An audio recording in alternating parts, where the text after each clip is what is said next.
welcome. We are on DBN. The Diplomats are on DBN, here to talk about Nexus Season 9, Spring 1901. We're honored that DBN would have us. We're also honored, Keith, to welcome Josh Ostrowski, two-time top board finalist, just most recently off Olympus Season 3, where it didn't work out.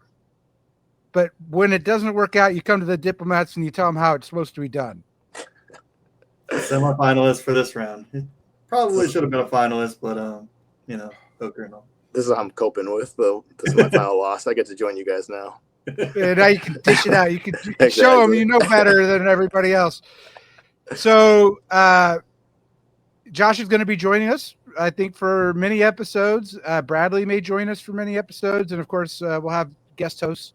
And the entire DBN family of hosts are available to us. So it really is our playground, and we get their software.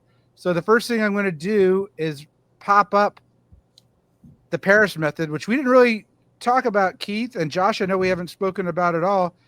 The only person who moved down was Cedric from 1 to 3. And what do you think about that?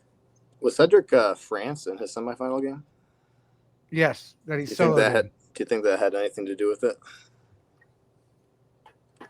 He told me he just hates playing France. Cedric hates playing France because it's really, you sit on 6 and you just, or 5 or 6, and you kind of just wait, and you can't really be hurt. And he's an aggressive tempo player like I am. He wants to move fast, and France, he often burn bridges by doing that. Dropping to 3 is interesting. I wonder if he thought maybe Italy would be there for him. Quite possible. I think he wanted to play Italy, I believe. I don't know, but I tend to put Cedric as he'll hate me for saying this, but I think he probably would play a really good Russia too. I was surprised he didn't take Russia and that he took England. I don't know Rob O'Brien very well. I know he's been around forever, goes by the player Varmint. Do you guys have any idea of his style? He won Nexus Press League last season, and then every game that I've seen, he, like I said in his interview, he played a really strong Turkey France. He's pretty patient, and then when he sees an opportunity, he just explodes with growth. So I don't recall the tournament, but I think it was this year. Wasn't he on a top board in a virtual? Yeah, I think he actually was in a very good position to win and came up a little short in the end. Very strong player. He was in my semifinal this season for Olympus. He was France. He doesn't get France a lot. I feel like this is like his 4th time playing France this year. A lot of France and Turkeys, yeah. It seems like he just explodes from the corner when no one's looking. Yeah. I think it's a good country for his pace of play, though, like you mentioned, Keith. I think he's very talented, but he is still flying under the radar, which will probably end soon. I don't think he's flying. I mean, he's the number 1 seed for a reason. I actually am totally surprised by Philip's pick of Italy. Philip, when I've seen him play before, has always been a tempo player to me.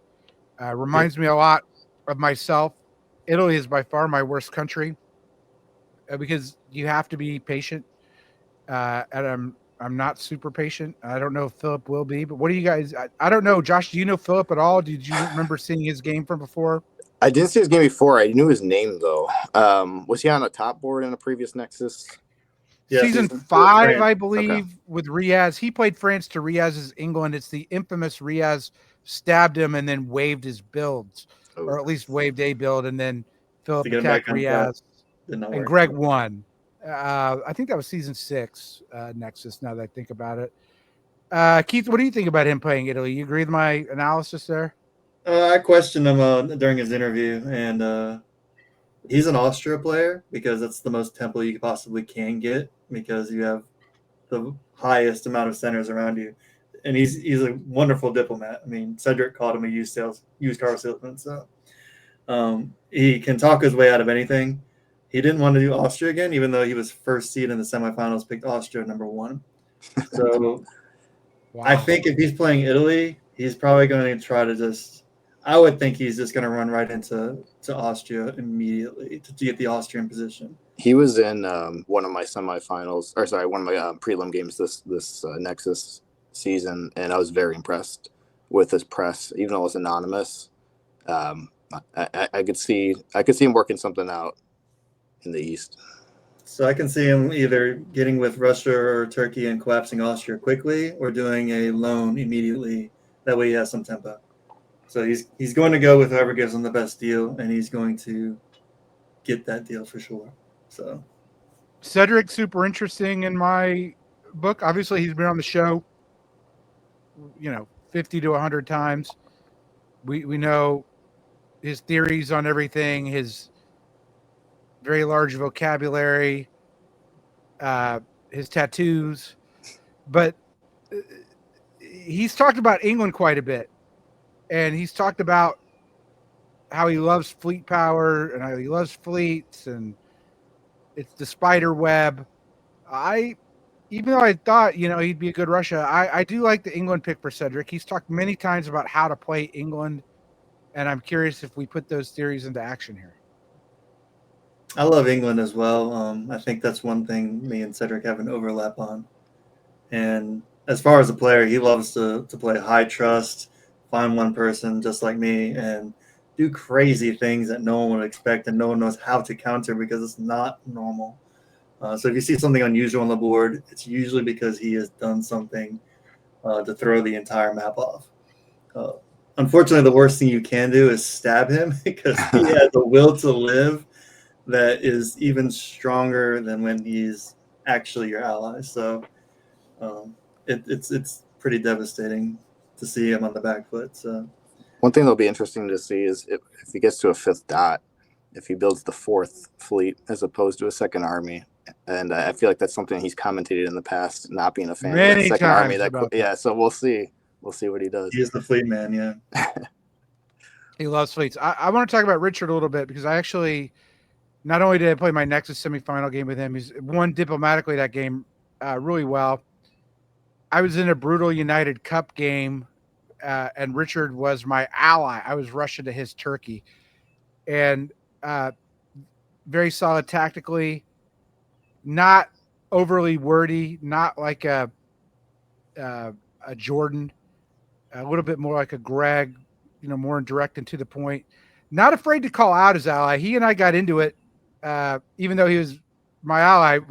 We rough and tumbled, but ultimately I never.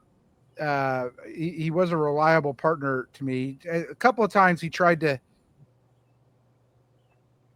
I don't know. He was a little vague, and he would always put himself in spots to where he could stab me, but he didn't. Especially when I called him out on it, I said, I think you're playing a double game with me, and I don't appreciate it. He stopped doing it at that point. So I mean, I think he's a genuinely good guy, and I think he's from Australia. Yeah, I saw some of that press that you're showing me, and I think that's very interesting that he could have those strong disagreements and have the relationship completely break down. So you can have a very honest negotiation with this person and not have to worry that you're going to lose everything, which is kind of awesome. He was in 2 of my prelim games this season, and in one of them I stabbed him, and he quickly forgave me, and we worked together for many turns after that and ended up sharing a board top. So I think his willingness to forgive stabs may be something that can really benefit him in this game. I mean, similarly in my United Cup game, I moved to the Black Sea as Russia, and we worked it all out, and there, which was good. Tim, look, nobody knows Tim better than you, Josh. I have to admit, even though I said I was surprised, I was not surprised he went back to Russia. It was available, and I think he can play Russia. It just didn't work out for him last turn. It'll be interesting to see if he tries to overcorrect. I know that's something that I've done. He's a younger player, just like me, a year ago, and I played Russian back-to-back games, and I tried to overcorrect mistakes I made in the first game, sometimes to a fault. So I wonder if his gameplay will be drastically different in Russia this time around.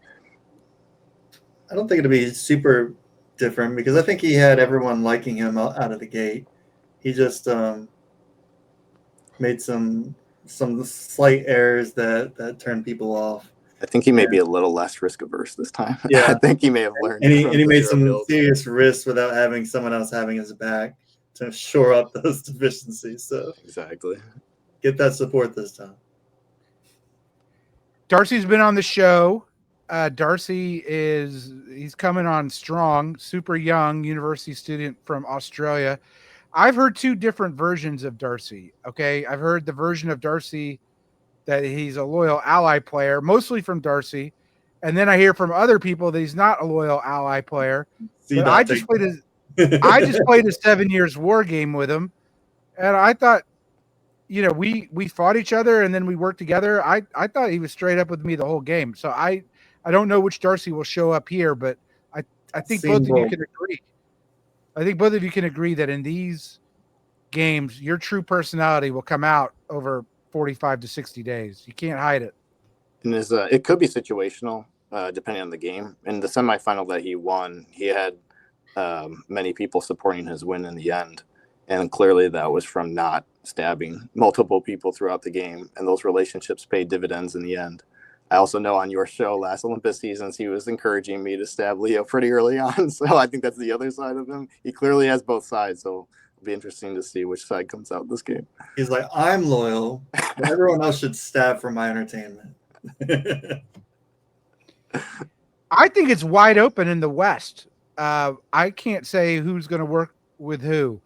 I can tell you that the first thing I thought is that Cedric and Darcy might try and team up because, historically we've seen a lot of EGs in these games because of the power of France. It's almost like Turkey. If you let France out of the box, France is going to be there to the end.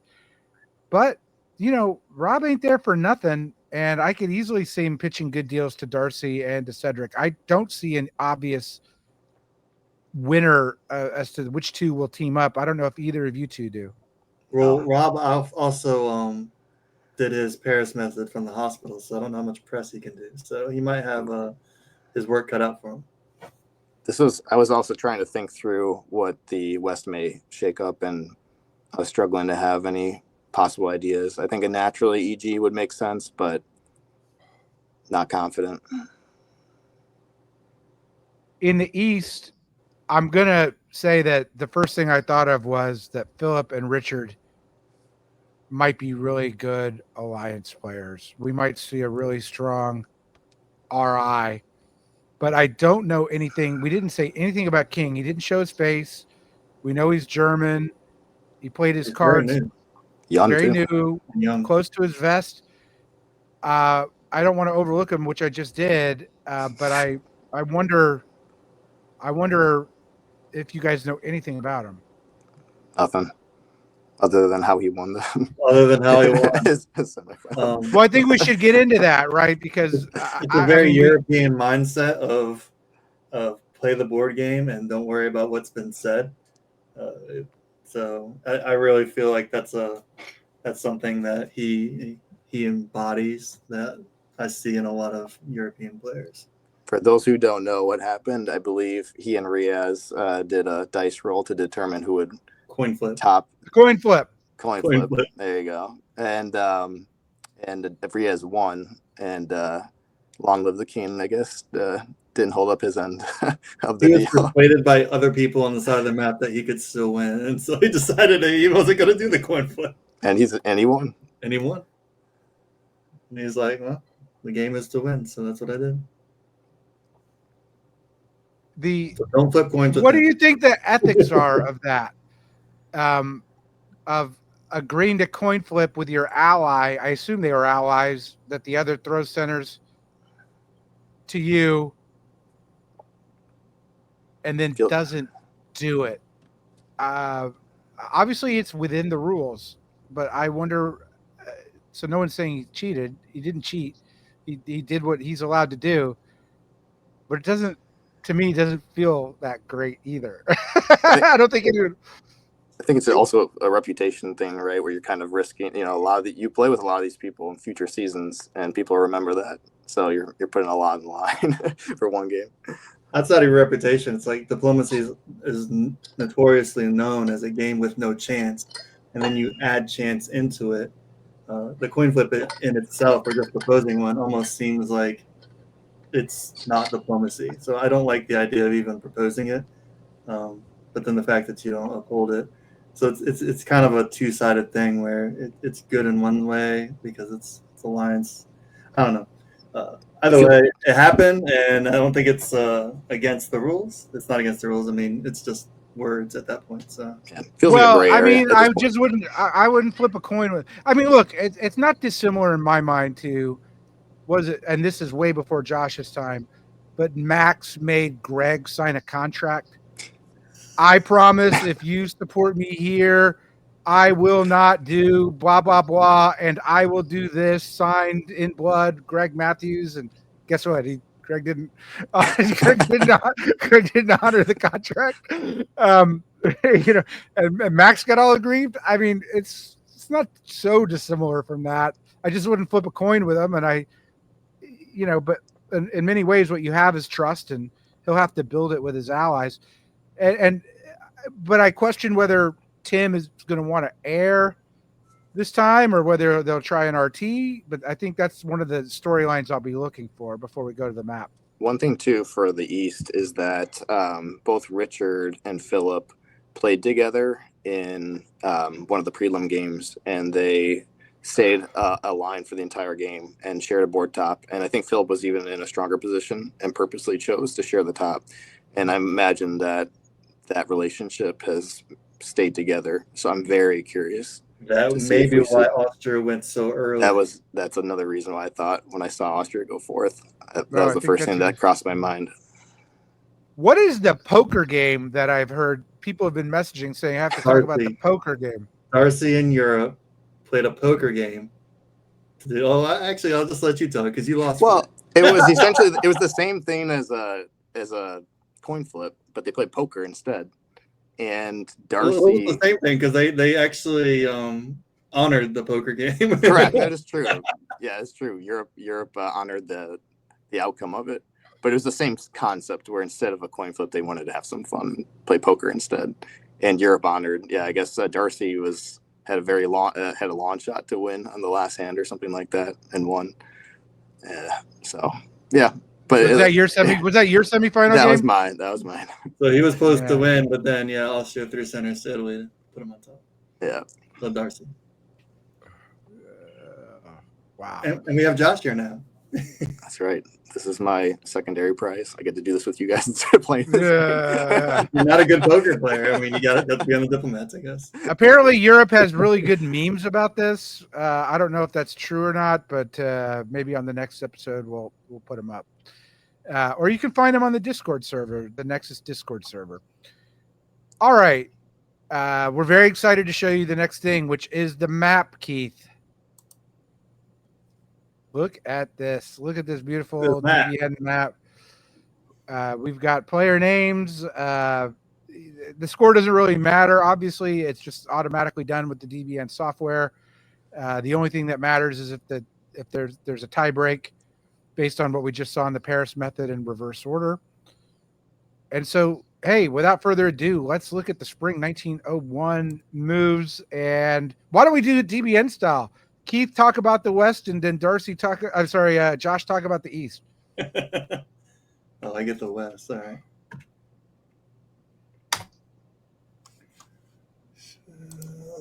Everything with you.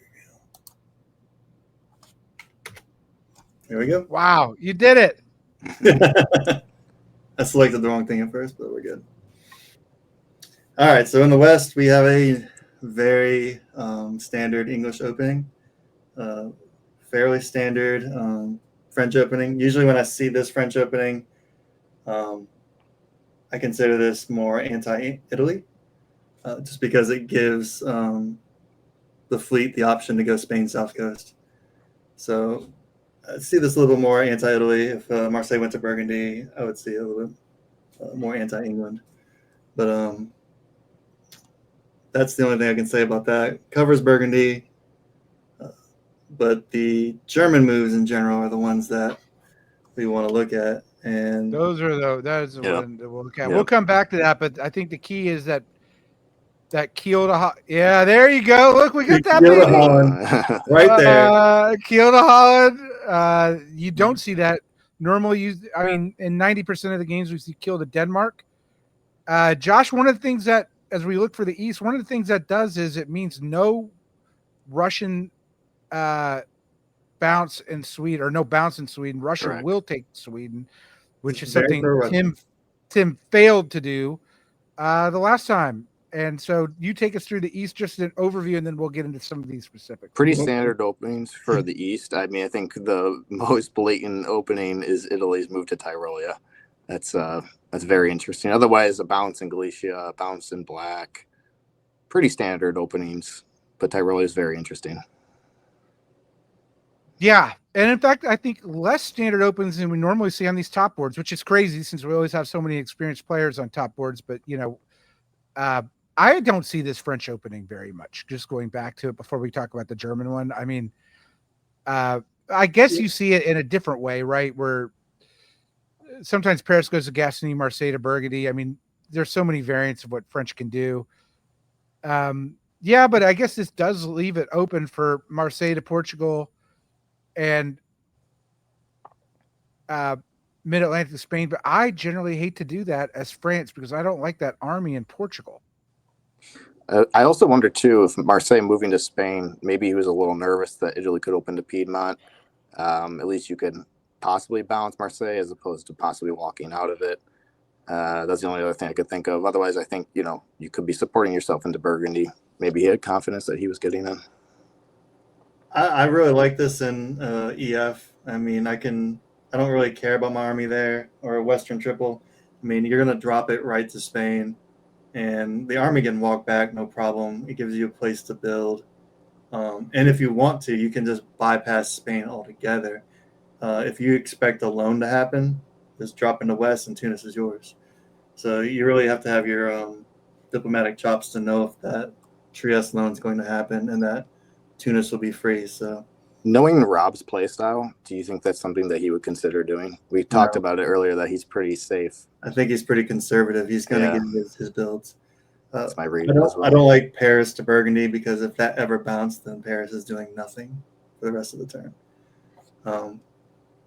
I don't usually like Kiel to Holland because once you split your fleets, they're pretty useless. So even if he gets Kiel to Denmark, I mean, he builds in Kiel, that means he has two fleets that's obviously anti-English. And if it's that's not, the thing I wanted. Yeah. If it's not anti-English, then your fleets are not together. Good point. And they're unable to work together at all, unless you're going to Helgoland, Baltic, which is still going to make England feel unsafe. It's really strange in a way.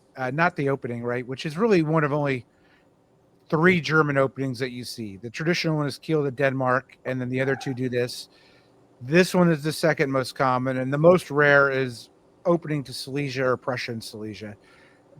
That's a horrible opening, the 2 anti-Russian ones. This one is the one that mystifies me because it is anti-English. It can only be considered anti-English. If you're England, I think it can only be considered anti-English. It is pro-Russian. That's good. And it's pro-France. So, I mean, he's taking a bet to get some ally here, either Tim or Rob. Yeah, but if I'm doing this, I expect Brest to be in Channel. I expect Moscow to be in St. Petersburg. Something needs to bail me out for England. This just looks like a greedy run for 3 without those paired. So I don't know what the idea was. So in my opinion, he just did that because he wanted to do that, because he doesn't have any aligned structure backing those moves up. I'm also not a fan of having that army in Denmark this early on. It just gives you less options down the road.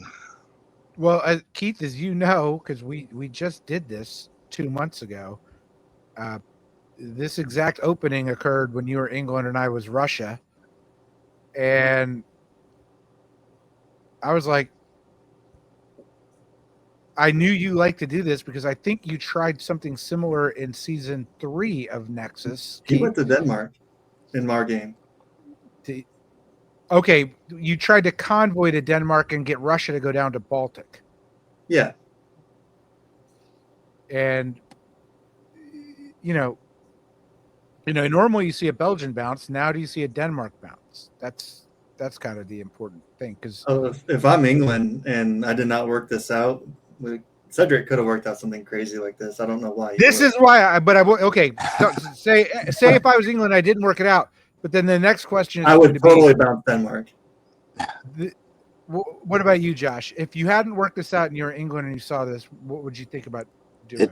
It definitely would be a consideration. I'm also curious, what is the plan with Belgium?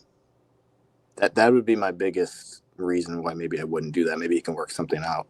So if this is a weird EG, and then you could actually have Ruhr supports Holland to Belgium, and then do Kiel to Holland, and then just give England, Denmark to fight Russia itself. I would be a fan of that. And that puts the fleet on the channel and then puts France on the back foot. That's the only thing I can see that's remotely okay. Yeah, but if I'm England, I'm like, I need 2 builds if I'm attacking France. He would get Denmark and Norway. You're saying Denmark and Norway. Yeah. Gotcha. Then you'd already have 2 fleets on Sweden. The army, convoy the army, keep North Sea, convoy the army to Denmark, and put the fleet in Norway. I think that'd make me feel safer as Germany if there was an army in Denmark. Then I don't have to worry about it sliding to Baltic. One thing go ahead, Josh. Go ahead. Well, we haven't talked about the East, but the Italian army in Tyrolia, I'm wondering how much that's going to impact Germany's fall moves. I can see Philip wanting to go to Tyrolia because he wants to be in everyone's ear. He wants to have a conversation with everybody. And that gives him so much power to do whatever he wants.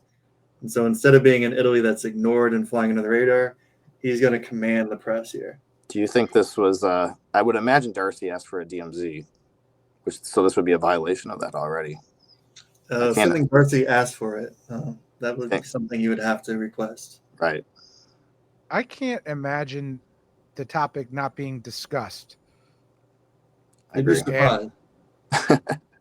I mean, I hate it as Germany to Tanya Gill said one point, like, if I knew that army was going to Tyrolia, I would not have made this opening. Okay, I would have put Kiel in Denmark, had 2 on Holland, and made people guess: am I covering Munich or supporting into Holland? Tanya's like, I don't mind when Italy goes to Tyrolia, and I'm in Kiel and Tyrolia because everyone's bugging me about Belgium, and I can just go back and say, hey, y'all work that out amongst yourselves. I got to go cover Munich, and I don't have to worry. I can't be involved. And she's like, it's good to stay. Like, her theory of Germany is letting the other 2 fight, and I think that makes sense. But I don't think I'd make this opening if I knew Germany was if there would be an Italian army in Tyrolia. One thing that and I'm curious how Darcy's press will be this game, but in our semifinal game, I was in the West and he was in the East, and he didn't speak to the West a whole lot for about the first half of the game. I know Top Board is different, and I'm very curious how much press he and Philip have been exchanging. Oh, that's a really good point.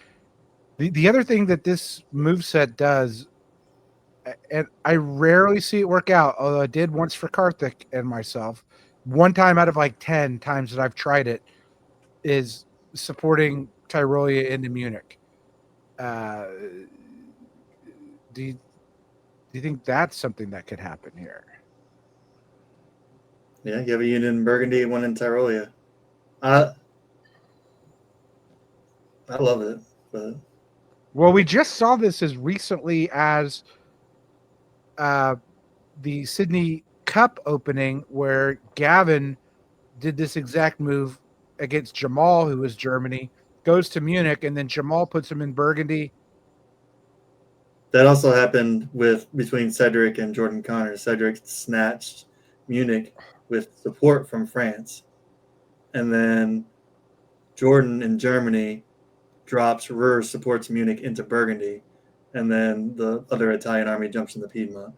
And so Germany gets its Munich back, and then it has full reign to go against Russia, while Italy and England are just taking out France because you have an Italian unit in Burgundy, Piedmont, and a fleet in Tunis. He called it the Key West. So I have a question. Let's just say that is an option here. If you're Italy, do you take the guaranteed build in Tunis because you're not necessarily guaranteed Munich, and getting 0 builds would be a complete disaster? Well, if you're going to go towards France, you would go to Tunis. But the problem is that you want that other army to back it up, and it went to Apulia. So I would assume that Philip's here to play in the East. So everything he's doing is Eastern. If he's snagging Munich, it's as a loan. And it's not even a good loan for Germany because there's nothing he can do to use it against France. Well, the reason I'm a little curious is if we suspect that it could be AI, we could see the try loan and a move to Aegean in the fall. And if he has a good relationship with Richard, he may feel better about that. Whereas Munich isn't necessarily guaranteed. You have to rely on France following through. So I'm curious to see Italy's fall moves and see how aggressive he plays. I expect a loan. I expect a loan too. I think it should go to Trieste. I think Ionian should go to Aegean. But on the other hand, the fall will tell the story if it's an RT here or not. We don't know at this point if that's it. I'm a little surprised. We barely see this ever, guys. This opening that you see here is by far in virtual and in face-to-face the most common. Key, like usually what we see though in these top boards is Smyrna going to Khan, and Keith prefers the Smyrna Armenia move. I think I prefer this one, but Keith, tell us why you like your move. I don't like RTs in general. Actually, as any power, I like to attack Russia. I have a reputation for attacking Russia. No matter how much I love you, I will attack you. And it doesn't mean I won't do an RT if the board says I need to do an RT. But Russia just has so much more growth. You're providing them stability, and then them slipping into the black is way worse than you slipping in the black for them. You're just committing yourself to be a junior partner unless you have some additional growth. So by opening Armenia and having a reputation that you attack Russia, almost instantaneously Italy and Austria will fight, or they will both try to garner your favor. So I usually have my pick of an AT or an IT, which are much better for Turkey, much better. And I'm a fairly loyal player, so most of them will snatch it up. And sometimes I do an AIT because sometimes Italy's like, I'm just going to go west then. I don't have anything to worry about Turkey. So he's just going to attack Russia for the next 2 or 3 years. And that keeps me from being eliminated. It keeps me from worrying about an heir. I don't like sitting in the corner and wait and see. I know Turkey's got good. It's like either kill me or let me play. And so I always open Armenia. There are some times where I can get Russia to disband the fleet and then we just roll. So it's not always anti-Russian, but it's just a way to ensure that Italy and Austria see me in a different light. Ed, why do you like opening the Khan? Oh no, I prefer this opening, Smyrna Ankh. Got it. Okay. But the only time I open up to Khan, and I hate to say this on video, but maybe we'll have more viewers on DBN, so this word will get out. If I think there's a very inexperienced Austria or Italy that I can snag Greece or even get Romania out of this, there's nothing worse to me than Turkey in this situation getting Austria to support Bulgaria to Romania, and then Bulgaria's unowned at the end of 1901. Like, it totally sucks. I do that all the time. Yeah. I do it all the time. So I don't like it. Builds. For me, I like having Smyrna open for a fleet build should I want it. But the problem with opening a Khan is that Ankh fleet kind of can potentially get stuck unless you bounce black again. I like having options in the fall. I like having the option to rotate my Ankh fleet to Khan. It really depends on my read on the board. like for this one, for example, if maybe there's a concern of an AI, I want to have that, which he's able to do with this opening. Armenia obviously be anti-Russian. I like opening to Syria. It's similar, but you can request a bounce in Armenia and still have Smyrna open. Syria's the Australian opening. Syria. Bradley's the one that convinced me for that one, which I think the Australians convinced. I tried the Syrian opening, and I like it, but I feel like I can go to Armenia, and if Russia is my only option, if Italy and Austria aren't biting after that, I think I move to Syria next turn. No big deal. Syria's I think Bradley's logic is really good. If you listen to his interview at the end of Olympus season 2, or 1 or 2, that was really good. The other thing is there's a way Russ plays Turkey and Russia, which is a little different than what we've heard, which is he does this bounce, and then he just goes as follows. I'm going to move Ankara to Khan. That's what's going to happen. And I'm going to build, a fleet in Smyrna, and everything's fine. And you are to support Ukraine to Romania with Sevastopol. This is typical Russ sort of dictating terms. He's like, if you put the fleet in Romania, I'm building my fleet now in Ankara, and we're just at war. Like, that's the signal. The signal is you have to put an army in Romania, and Sev has to be grounded. And there's some logic to that. He normally doesn't run into trouble with that, but in that situation, I hate those. Is that in that situation of the Smyrna army moving to Armenia in the fall? I don't know. However he does it, to be honest with you, I can't remember. It's a strong position. Yeah. So that tends to be, sort of how he plays it. Okay, so I guess we have some predictions to make on this season. Who will be in Belgium? Germany. It's got 2 on it. I go with Germany. I say Germany. Who will be in Denmark? I'm going to say England's going to be in Denmark. Ooh, I'll go Germany. I'll go safe. You think Germany gets 3 builds? You're predicting 3 builds then for Germany. I'm hedging. I think Philip will sniff out whether 3 builds are happening, and if he thinks they are, he's going to snag Munich. I don't think it's going to happen,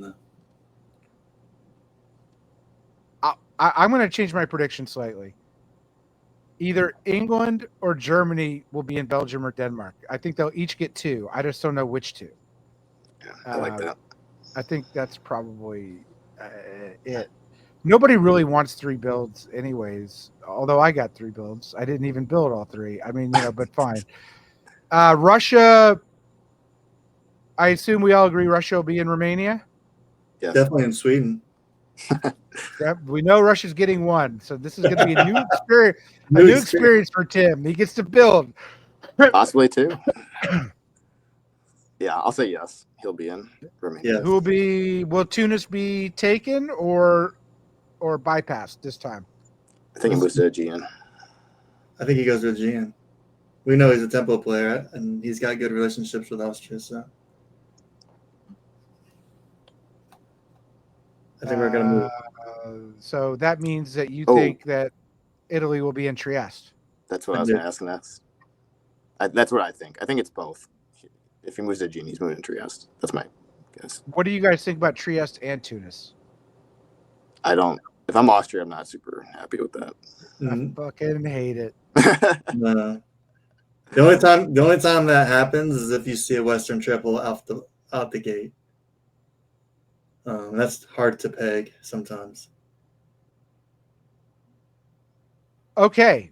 Anything else you want to say about spring 1901, fellas? But if there was a Western triple, he'd be in Denmark, bouncing Sweden. True. You don't think there's a Western triple coming, do you? No. I'm just saying that's the only reason as Austria that I give him Tunis and Trieste on loan. Oh, and I didn't ask who's going to be in Munich. Nobody. Nobody. Hey, That was pretty good. Only one curse word uttered by me for our very first DBN broadcast. I don't Thank even you for remember watching. Well, I speak so much, everything gets ignored. Thank you guys for watching our very first DBN broadcast. Good night. Right.